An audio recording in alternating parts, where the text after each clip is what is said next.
Salut tout le monde, ici Rick Jouet de Mirabel. Et puis, le vidéo, c'est vraiment pour tout ce qui est l'anxiété et les attaques de panique. J'ai été témoin de ça dernièrement avec quelqu'un proche de moi. Et puis, au niveau de l'intervention, j'ai tout simplement commencé à discuter avec la personne. Pour faire une histoire courte, la personne s'en allait au travail. Et puis, il y avait vraiment là, un travail où l'environnement est difficile et pas quelque chose qui était un peu compliqué puis qui mettait beaucoup de pression sur ses épaules. Et puis, quand quelqu'un fait quelque chose comme ça, une attaque ou une panique, là, peu importe la sorte, faut pas commencer à lui poser des questions sur plein de choses. Il faut l'écouter, laisser descendre la pression et puis essayer de voir le moment qui est propice de lui parler.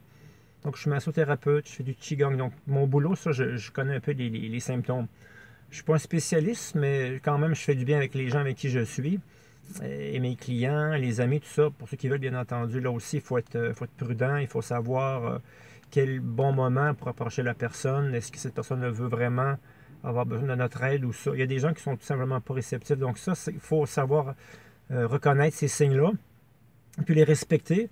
Moi, la personne avec qui j'étais, je la connaissais bien, donc j'ai pu la guider un petit peu. Je l'ai laissé parler, puis après ça, là, je lui ai demandé, là, tu as un choix, est-ce que tu veux aller au travail ou tu veux rester à la maison ou abandonner tout simplement. Et puis, à force de parler, elle s'est rendue compte, bon, ben, elle va aller au travail, tout ça. Donc, aussi, dans ce temps-là, c'est le plexus solaire, ça, c'est au niveau de l'estomac.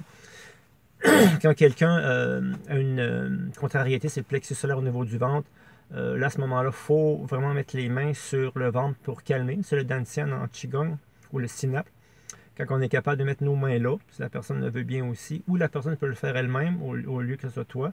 Donc, tu mets ta main sur son estomac pour calmer son plexus solaire.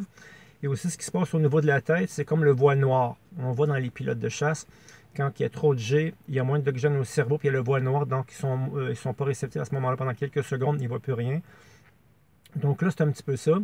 Quand on ne respire pas assez bien, puis on a une attaque de panique attaque, une attaque de panique, ça nous fait qu'on a moins d'oxygène au cerveau, puis on est capable de moins respirer, puis là, ça occasionne des problèmes. À ce moment-là, il faut vraiment faire attention.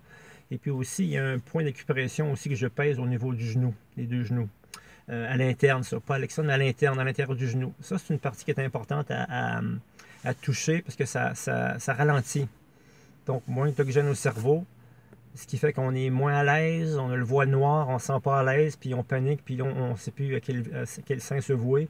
Et là, on peut faire des erreurs et puis se blesser soi-même ou blesser les autres. Donc, vraiment, la main sur le plexus solaire et à mettre le doigt sur le pouce sur le genou gauche ou droite, ça nous aide à beaucoup relaxer. Donc, à ce niveau-là, je trouve ça intéressant d'en discuter, bien entendu.